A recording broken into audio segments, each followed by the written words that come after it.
Welcome you to the Transportation Committee for the Metropolitan Council for July 28th, 2025, and I call the meeting to order. If there's no changes to the agenda, we can proceed. Seeing none, we can move on to approval of the July 14th, 2025 Transportation Committee meeting minutes. Were there any changes or additions? Seeing none, I entertain a motion to approve the minutes. Motion to approve. Moved by Councilmember Chambliss. Is there a second? Second. Second by Councilmember Tyrone Carter. Is there any other discussion? Seeing none, all those in favor say aye. Aye. Opposed, nay, and the minutes are adopted. Turn it over to Metro Transit General Manager Canderas for employee recognition. All right, thank you, Chair Barber, committee members. Today, we are recognizing a group of employees for going above and beyond earlier this month to ensure an important Green Line maintenance project was completed successfully and as efficiently as possible, allowing us to restore light rail service 36 hours ahead of schedule.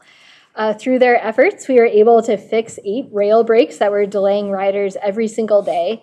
Since this work has been completed, we have seen travel times improve in both directions. We also replaced track switches and heaters that will help us provide reliable service through the winter months. So with the chair's permission, I'd like to hand it over to Jim Harwood, who will be the first of a few presenters today, introducing members of their team who had a hand in this important work. Absolutely, thank you. We'll sit. Thank you, Chair Barber and committee members. I'm here today to introduce 3 of our team members. Only 2 are present, so one up. So these are E&F project team members who helped plan, coordinate, and oversee the construction activities that took place over this shutdown. As you can imagine, there are a lot of planning efforts, and that's why there are so many people here to be recognized today that happened months in advance of this.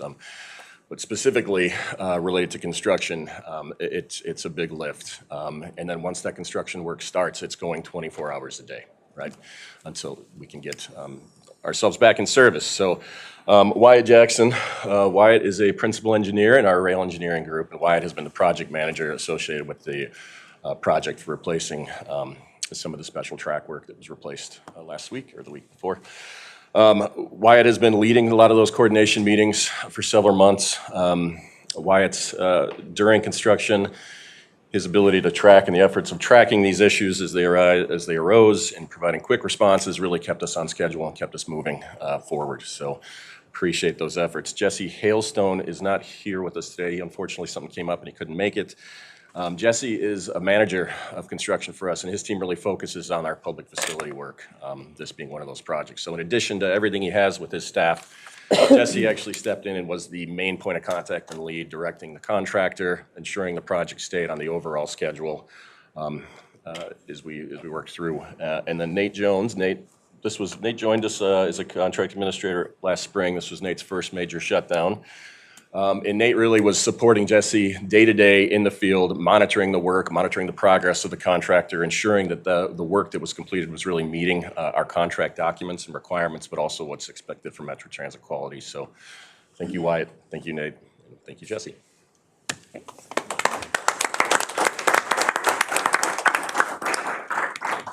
We go through all the awards. I'll meet you guys over there and hand things out.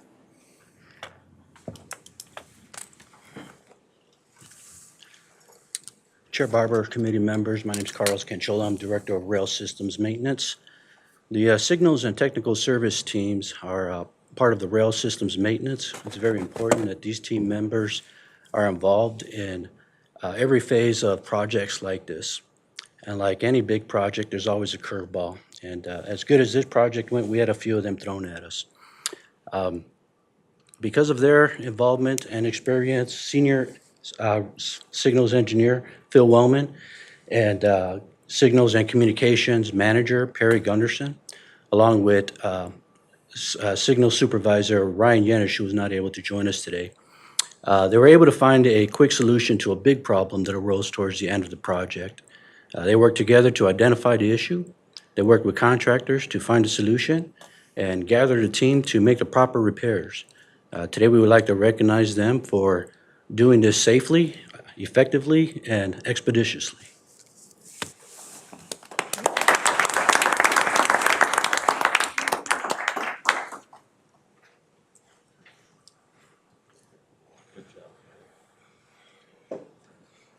Good afternoon, everyone. If it's okay with everyone, we'll stand. We've got more people than chairs. We do No up here, problem. so. Good afternoon, Madam Chair, members of the committee. My name is Jake Rooney. I'm the Acting Director of Light Rail Operations and Transportation. Today, we're recognizing a few of our operations leaders for their efforts surrounding our recent Green Line shutdown and the early resumption of rail service that followed. This particular maintenance shutdown garnered scrutiny and attention at the highest levels within the state. Along with that comes immense pressure to reopen as soon as possible, but a duty to balance the priority of doing so safely and efficiently. Ending a shutdown mid-service day is particularly challenging in and of itself. And in this case, we were tasked with doing so with operators reporting to a foreign garage, an ever-evolving timeline for opening. A tall ask, but as my team always does, they worked together and they got it done. Most importantly, they got it done safely and efficiently. I want to introduce and recognize Manager of Field Operations Dominic Pellegrin and Assistant Manager of Field Operations Jonathan Hendrickson for their unwavering leadership, guidance, and tireless efforts to bring all the players together, make sure we are all working from the same sheet of music as we navigated the challenges and setbacks faced in the final days of the shutdown. I also want to introduce and recognize Rail Operations Senior Supervisors Andrew Watterson and Jason Mooney for their efforts to plan, adjust, coordinate, and lead the team across the finish line. They were given the task of planning the logistical efforts of rebuilding rail service and executing the plan safely and on short notice. They delivered in a big way. It takes a village, they say. What I can say is in rail operations, thanks in large part to these 4 individuals, along with many others, we have a darn good one. So, thank you. Thank you.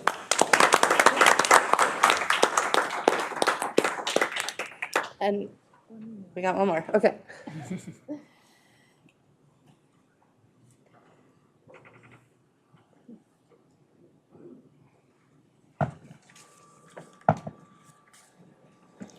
Good afternoon, Chair and council members. I'm Maria Cohn. I'm the Manager of Market Development at Metro Transit, and I'm here to highlight the awesome efforts of these 3 marketing team members. Tanya here coordinated and executed the marketing plan for the closure project, which included developing collateral and placing media. In collaboration with community engagement, she also led the staff volunteer effort at impacted stations. This involved organizing teams to distribute closure brochures and speak directly with customers the Wednesday before the closure began. These proactive customer interactions helped ensure that riders were informed and prepared ahead of the service interruption. Alice, on the far end over there, collaborated with Visit St. Paul and the Yacht Club Executive Director to share our transit options and directing them to our website for details. She coordinated the QR code implementation and monitored the Yacht Club website for inaccurate information and sent updates.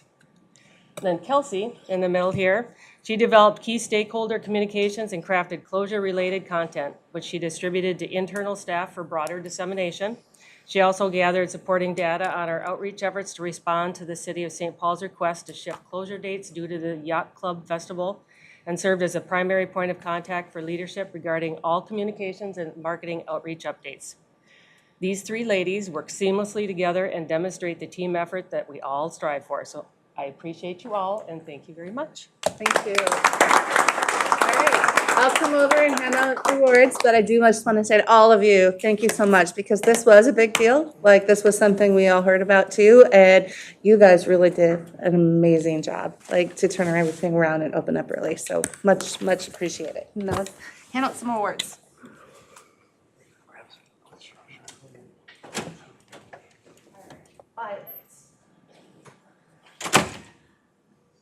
Thank you. Thank you. Congratulations.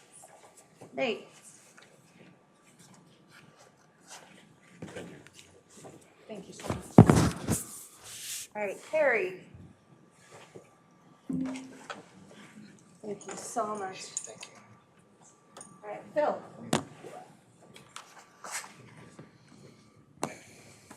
Thank you. All right, Dominic. There are a lot of you. All right, Jonathan. Thank you so much. Thank you. Jason. Thank you. Andrew. Thank you. Thank you. Alice.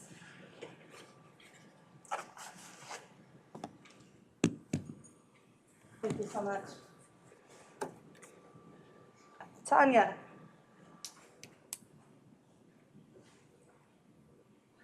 Thank you so much. Thank you.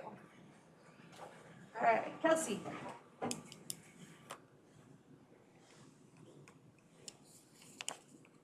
Yeah. Thank you. Another round of applause and thank you.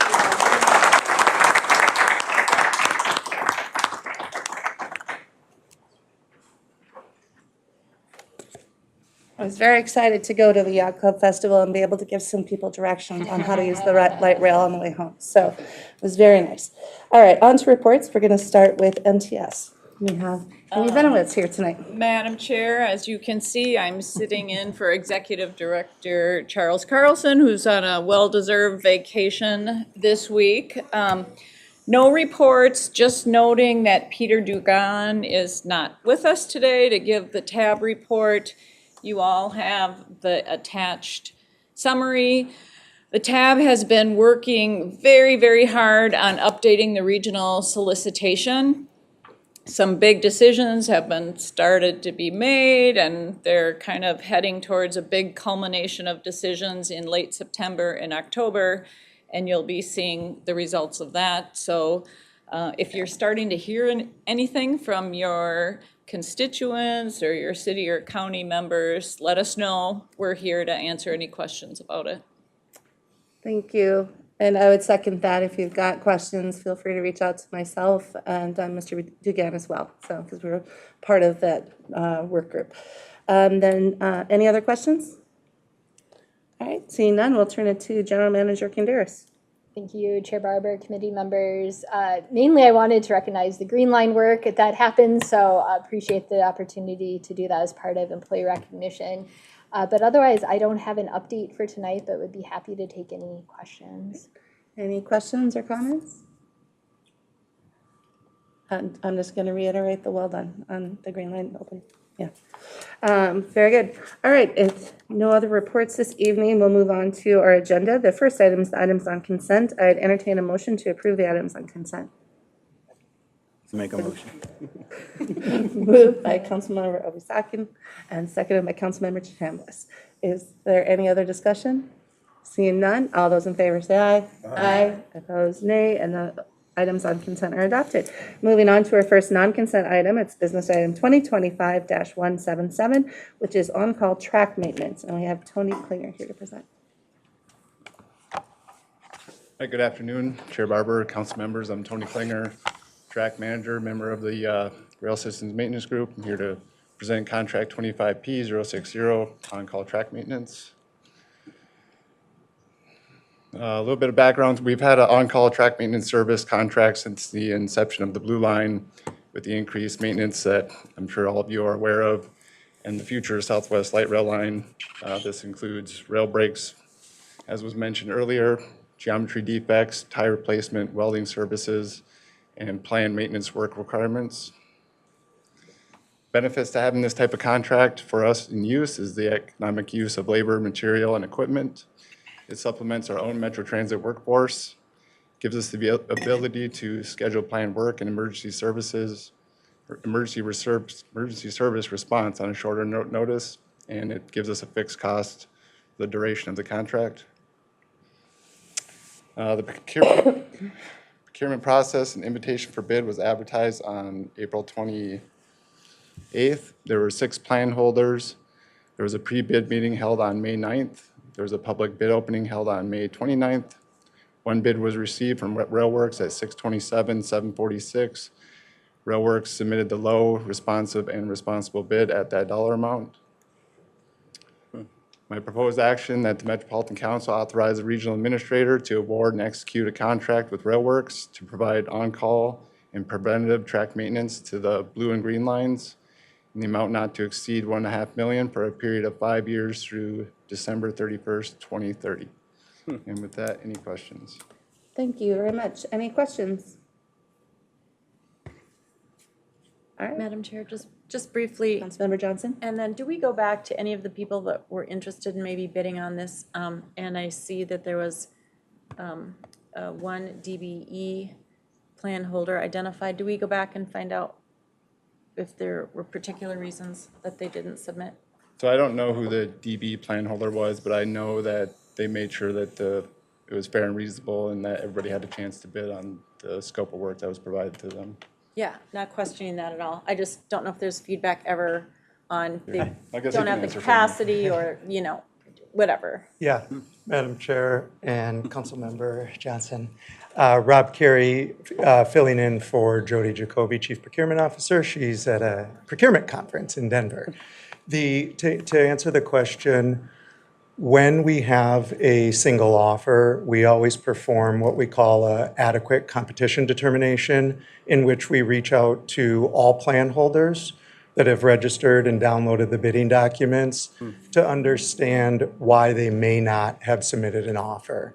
And in this case, we performed that adequate competition and determined that there was nothing restrictive or unfair or unjust that would prevent them from bidding, and that if we were to resolicit, that we do not believe that there would be a difference in the outcome. Okay, and thank you. And Madam Chair, I totally understand that and read all of that in here, that we haven't done anything that would prevent. I'm just always curious as to, what it might have been that prevented them. But, it's great. I know we're this is a great proposal. I plan on supporting. I'm just always curious about that deeper intel about, who's bidding, why they are, why they aren't, things like that. But, thank you. Madam Chair, or Madam Barber and Committee Member Johnson, we have that adequate competition determination, and we're happy to share that with any of the committee members if requested. Yep, thank you very Yeah. much. Additional questions or comments? I'm going to read the action because it's slightly different in the business item, just very slightly, but we'll read it just in case. That the Metropolitan Council authorize the regional administrator to award and execute contract 25P060 with Railworks Track Systems Incorporated to provide on-call and preventative track maintenance to the blue and green lines in an amount not to exceed $1.5 million. And with that, I'd entertain a motion to approve business item 25-177. Second. Okay, moved by Councilmember Obisaki. Is there a second? Sorry. No worries. Is there a second? Second. Second by Councilmember Tyrone Carter. Is there any other discussion? Seeing none, all those in favor say aye. Aye. Opposed, nay. Motion carries. Thank you. All right, now we're on to business item 2025-184, which is a student pass amendment between Metropolitan Council and St. Paul Public Schools. Blajon here to present.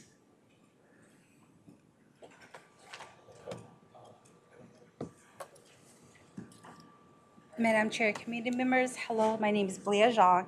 I am here to present business item 2025-184, student pass amendment between Metropolitan Council and St. Paul Public Schools, contract number 23R009-11. We are here to ask the council to authorize the regional administrator to enter into and execute the amended student pass contract number 23R009-11 with St. Paul Public Schools to provide student passes to eligible students. So a little history about the student pass program. The student pass program is our unlimited ride pass program available to eligible high school students. We've had the opportunity to partner and collaborate with St. Paul Public High Schools like Johnson and Creative Arts. Now with Johnson High School, we work closely with the district to set up route structures to service the high school and continue to do so, especially with the construction on Arcade and Highway 61. In 2022, we looked at adjustments that could be made to the routes for Como Senior High, such as increasing bus size and on-site operations. Now, one of the most important benefits of the Student Pass program is that it gives us the opportunity to build relationships with schools and districts, with parents and students, and with the community. And we do that through checking in with the district and schools to ensure that there are no operational concerns, communicating service changes to the district, updating the walk distance tables for students to make sure that they get to school on time, making sure students and parents know about the Student Pass program, as well as educating them on how to ride transit. Like Minneapolis, we have 13 St. Paul Public Schools participating in the Student Pass program. Metro Transit replaces yellow bus service for 5 of those high schools. During the 2004-2005 program year, St. Paul Public Schools averaged 1,200 quarterly pass holders. In our last quarterly billing for the overall Student Pass program, we had 5,900 pass holders and 31 schools participating. Now, Minneapolis is listed as 1 school, but we do have 15 participating Minneapolis high school. We estimate the Student Pass program with St. Paul Public Schools to bring in $1.9 million over the 5-year term. So per income grants policy, FM 15-1, we are bringing this forward to council for approval. Let me know if you have any questions. Councilmember Carter. Yeah, I was just curious, what are the income requirements, if any, for the student pass program for each student? For St. Paul, sorry, committee member. Paul. I don't have that eligibility requirement right now. I can pull that up and send it over. Okay, is this targeted towards low income, middle income? I don't know the eligibility. Yeah, Okay. I couldn't tell you just because it's different for every school. Okay. Yeah. Okay, thanks. Additional questions or comments? Madam Chair, just one Councilmember follow-up question. Johnson? Thank you, Madam Chair. And then, love this program. And then, did you say that it's actually 5 St. Paul schools that are no longer using the yellow buses or student transportation, traditionally school buses, and they're solely using this Metro Transit pass now? Committee member, correct, yes. Okay, and so, and I can follow up with you on this. So that would mean that whatever the income level is for those students, they are able to use the pass. Otherwise, they wouldn't have transportation at all unless they could walk or get a ride. Would that be a fair statement? Okay, thank you. Yes, I'd have to just double check. I know there are certain income eligibility requirements. I don't know specifically about income, but yes, I can, Yeah. we can follow up on Yeah, that. no worries. I just really do appreciate this program, so thank you for bringing it forward today. Thank you. All right, additional questions or comments? All right, our proposed action is that the Metropolitan Council authorize the regional administrator to enter into and execute the amended St. Paul contract number 23R009-11 with St. Paul Public Schools to provide student passes to eligible students. And with that, I'd entertain a motion to approve business item 2025-184. Moved by Councilmember Obi-Sakin. Is there a second? Second. Second by Councilmember Johnson. Is there any other discussion? Seeing none, all those in favor say aye. Aye. Opposed, nay. Motion carries. Thank you. Madam Chair, thank you.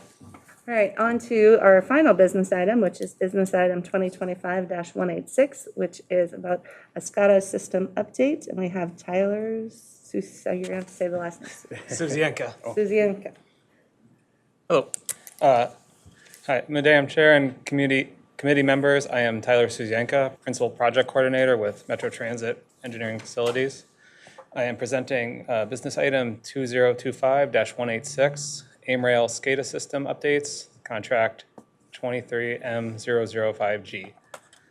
Metro Transit is implementing several infrastructure projects, improvement projects to maintain and modernize the LRT system after more than 20 years of operation. As part of that work, the AIMRail SCADA system, or just AIMRail, needs to be updated to match these projects. AIMRail is the monitoring and control system used by Metro Transit to ensure safe and reliable operation on the LRT system. There are 4 key initiatives as it relates to this contract, 1 large project and 3 smaller that are grouped with it. And this business item is for the SCADA work to update AIMRail to match these contracts, not the projects themselves. The SCADA work for these projects has been grouped together this way, as the contractor has a very high startup cost for individual projects. So when the work can be done together like this, there's significant savings for Metro Transit. The 4 projects that I mentioned are, starting with the largest one, Blue Line State of Good Repair Phase 3, which has been through the council's process. This project continues the work of updating and upgrading the Blue Line so it can continue to provide service to the area. Specifically, Phase 3 is the section from Terminal 2 to Cedar North Interlocking, which is just south of Cedar Riverside Station. Then the three smaller projects are UMT and MNT traffic interface improvements, which is this project enhances traffic interface systems around Minnesota Street and the University of Minnesota, specifically like the street crossings and street light, like traffic lights. And then Bid Pack 2, which is switch heater upgrades, replacement, and system integration of new AC switch heaters, which is an ongoing project. And then St. Paul OMF power switch conversions, which we have 3 manual switches at the St. Paul OMF, and they're being upgraded to power switch to improve safety for the shop staff, as we've had a number of slip and fall injuries and issues. The also, as AIMRail is a proprietary system developed by Wabtec, it is only available through that vendor. Therefore, this contract has been made a sole source procurement with Wabtec Transportation Systems, and the sole source for this contract has been routed and approved. There is no DBU goal for this contract, as the Office of Equal Opportunity does not review sole source for small business contracts.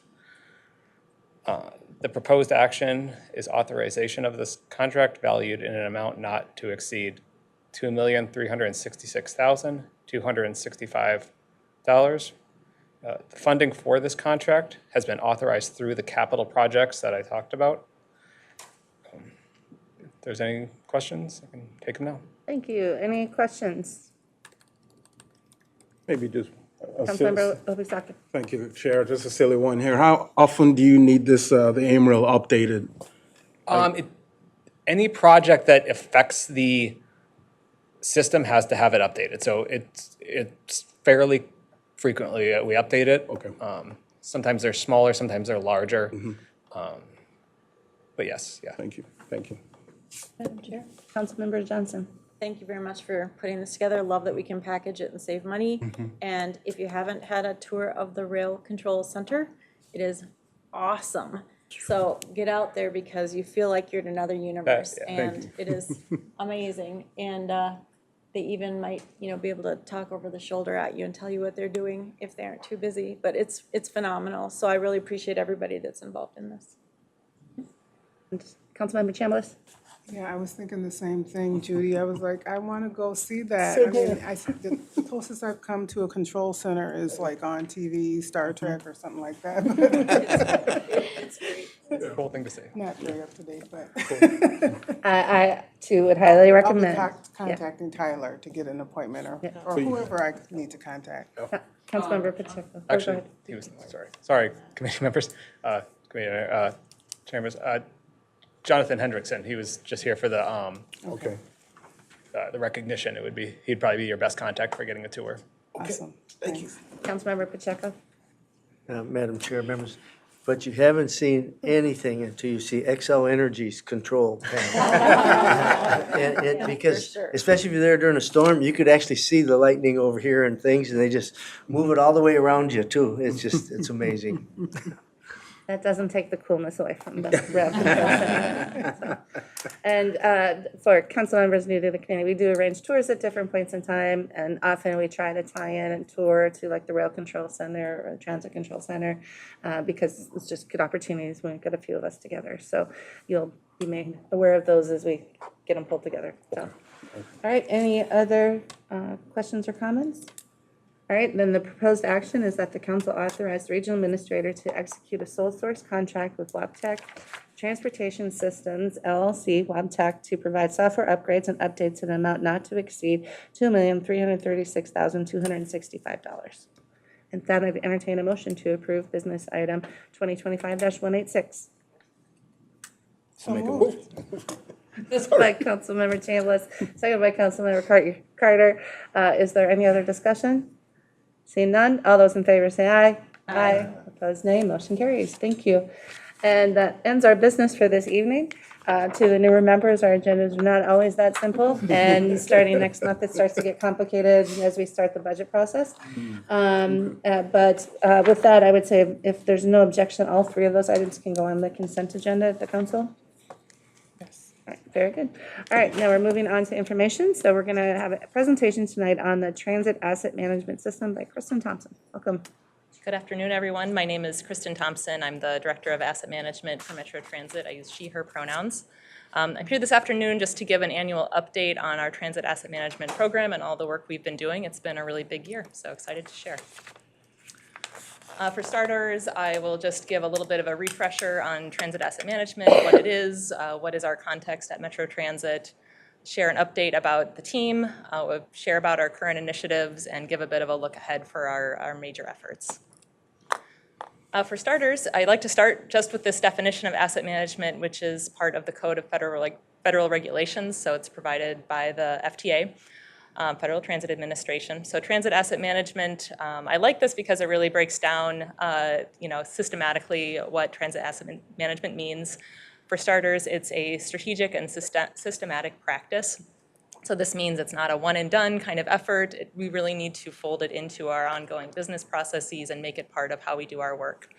It relates to procuring, operating, inspecting, maintaining, rehabilitating, and replacing transit capital assets. So everything we need to run our system, buses, infrastructure, all those kinds of assets that you hear about in transportation committee meetings. Transit asset management means we are coordinating the activities around those assets from when we purchase them to when we retire them. The idea is to manage performance risks and costs over their life cycle. It's sort of a three-legged stool, you might imagine it. If we tried to totally maximize performance, totally eliminate risk, you can imagine the cost would be through the roof. So what we're trying to do is determine kind of the acceptable balance for those three legs. And of course, the overall purpose is to provide safe, cost-effective, and reliable public transportation, which is part of our goal here at the Council and Metro Transit. The Federal Transit Administration lays out some requirements for transit agencies. Since we are a larger multimodal agency, our requirements are a bit more involved. On the left-hand side, you can see we need to produce a TAM plan every 4 years. Our next one is due next year in 2026, and include that list of elements in that plan. The TAM plan does come before the Transportation Committee, typically as an info item at the time that it's completed. We also submit information every year as part of our National Transit Database reporting. So this represents kind of an update on how we're doing with asset management, including an updated inventory of assets, new information on condition assessments or performance results.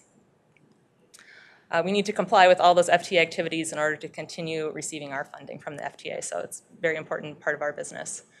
Our context here at Metro Transit, when asset management really got going in transit, it was in response to legacy systems, primarily on the East Coast, where they had really aging assets and no great plans to take care of them.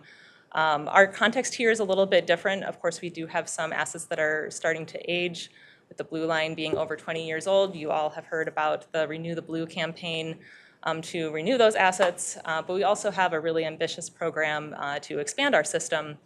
On the right, you can see just kind of a sampling of different kinds of assets we have in our system. By no means an exhaustive list, but the kind of, you can see the kind of growth we're expecting as we expand both our LRT system through the 2 extensions and the BRT system through all the arterial BRT routes that are planned. We'll go from 37 to 66 light rail stations. We'll go from about 700 buses today to over 800. The non-revenue vehicles that we use out in the field to support our system, we have about 440 today, and we'll have almost double that in the future. So our picture is really one of growth as well as caring for our assets that are starting to age. We do have a wide variety of work groups that are managing assets. Our teams are very specialized and focused on the assets that they support. So part of what my team does is really help coordinate across those groups and ensure that we're aligning and following sort of the same strategic practices. We also have outdated technology tools to manage our assets, and that's something we're working to address, and I'll share more about in the upcoming slides. The future we envision for Metro Transit asset management is these new and aging assets are really adding to our maintenance responsibilities and our future financial commitments. So the asset management team is really here to support strengthened processes around our assets. So how do we bring new data from assets into our system? How do we follow our day-to-day work management processes? We're really supporting those process changes. We're working to improve our technology tools to support efficient work management and reporting, and we're working to support capital planning tools that support decision-making. When I was here last year, I reported that I had 4 full-time employees in the department, and the preview I gave was that it was going to be a year of growth. And you can see that here on the org chart that we have now. We have 12 employees as of now and 3 positions that have just been classified, so we'll be at 15 by the end of the year, hopefully, when we hire those folks. The highlights I would share are that we have built out our asset data and technology team to really support all the EAMS project, which I'll share about, and other technology initiatives. So that's a group of GIS specialists, business analysts, and business systems analysts. Now we are kind of, having set that group up for success, looking to expand our capacity for planning and program support. So the new positions that we've classified will support that. I would say asset management skills and expertise are relatively rare in our applicant pools. So one of the things we've focused on is ensuring that folks who come into our team get the asset management training that they need. And that's not just true for our team. We're really working to expand access to these skills across the council. For example, back in January, we held an in-person training built around an internationally recognized curriculum for asset management that 25 council employees, including most of those folks, participated in. We also offer a more basic intro to asset management course in our online learning system that any council employee can access if it's germane to their job. I've hinted a little bit about our enterprise asset management solution project, and some of you are familiar with it already. The objective here is to replace the 2 legacy systems that environmental services and Metro Transit are using to manage their assets currently. They're both date from the mid-90s and really in need of an update. So we've been through a lot of work over the past few years to support that effort. So ultimately, this project will help us to better manage our asset-related work and also to make better decisions and plans.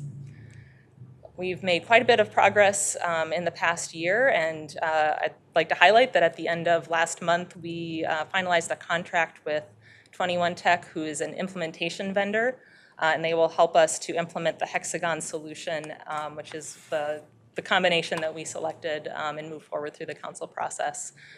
So next steps are we're going to be doing a kickoff with 21 Tech in the next few weeks and working with them over the next couple of months to really kind of download all the information that they need to understand the council and then work with them to come up with a comprehensive project schedule. The Enterprise Asset Management Solution Project is an enterprise project, actually one of the largest that the council has ever attempted. But the divisional asset management teams have a really important role in this project, and that's what I want to highlight here. The EAMS project will be incredibly transformational for Metro Transit, and our asset management team is really at the forefront in working on the project and then liaising with our all the work groups and departments within Metro Transit that will be impacted by the change. So our team is represented in the project by myself. I'm a co-sponsor. Carol Kaczynski from my team is a functional lead. We have many core team members that are part of our team. And then we work to be a trusted partner and liaison with Metro Transit's maintenance teams, finance department, capital programs, anyone else who will be involved in the change. The areas that we're really focused on are twofold.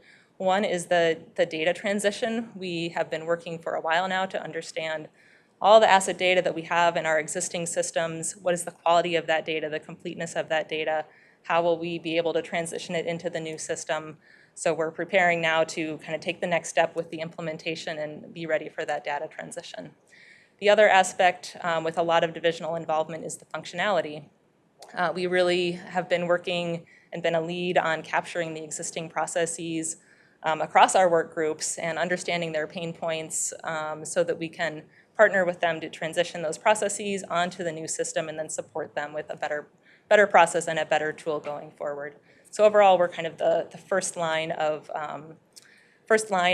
resource for Metro Transit work groups as they're shifting to the new system. So it's been really a great project, very collaborative with the work groups across Metro Transit, and then of course working with our partners across the divisions at the council.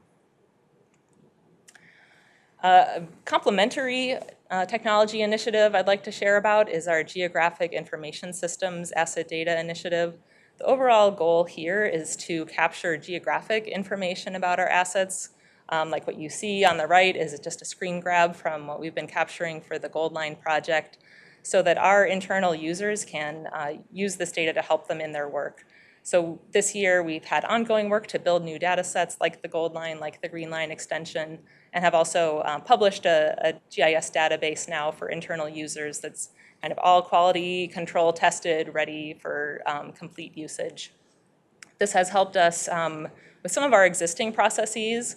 For example, the council's required to provide utility location for our underground utilities that we have along our around our facilities and along our alignments. And having this data, having a lot of confidence in this data and having it all updated and refreshed has really helped those utility locators to do their jobs better. This work is also part of the readiness for the enterprise asset management system, because Hexagon comes kind of ready to use mapping as part of its work management functions. So all the teams that will be managing our assets out in the field will be able to use the mapping function to help organize their work. I'm going to shift gears a little bit here and talk more about the planning and program side of our work. One area we support is the capital planning, in particular supporting finance when they're doing their 30-year financial models and helping to understand the capital needs that we might see coming down the pike. So we have been working on a roadmap of improvements to our approach to those projections.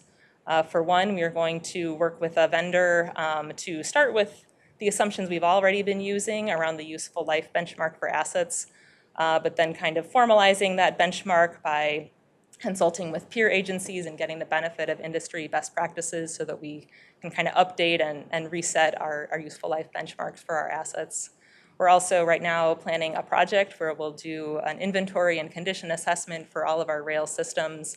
So this will help us, right now we're working on Renew the Blue, but this will help us look ahead and see what is the condition of the remaining rail assets that we still need to come to in upcoming years.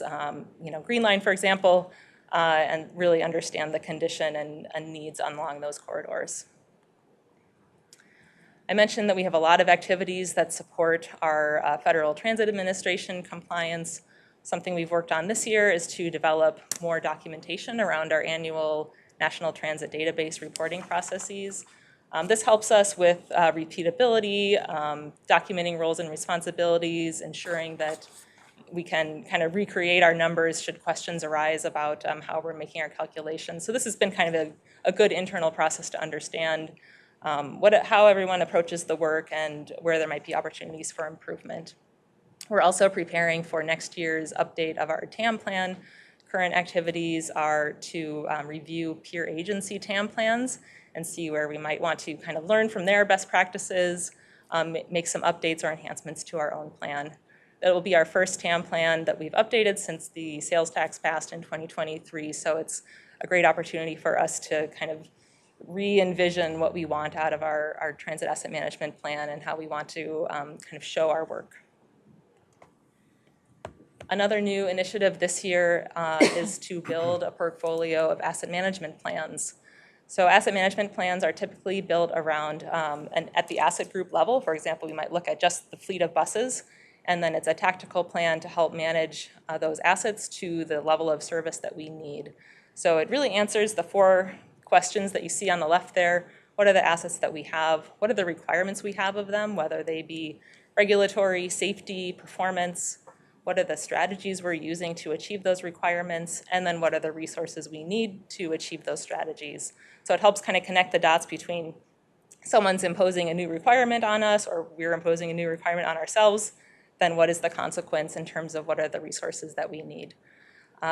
These plans sit kind of between the transit asset management plan, which is more strategic, and then the day-to-day life cycle management that we do of assets. So it's kind of a good connection between the strategy and the execution.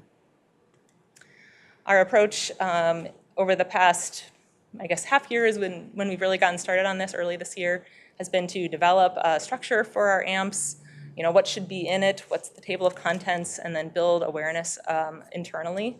And we've now identified a few initial AMPs that we're tackling as sort of a pilot so that we can see how the process works, understand that, what we've decided in terms of structure really is a fit to what we need, and then we'll use that experience to refine both the process and the product. So once those pilots are done, we are looking to complete the remaining first generation of AMPs. That will be about a dozen of them in 2026, and then establish a regular update cycle going forward that can help inform other processes like financial planning.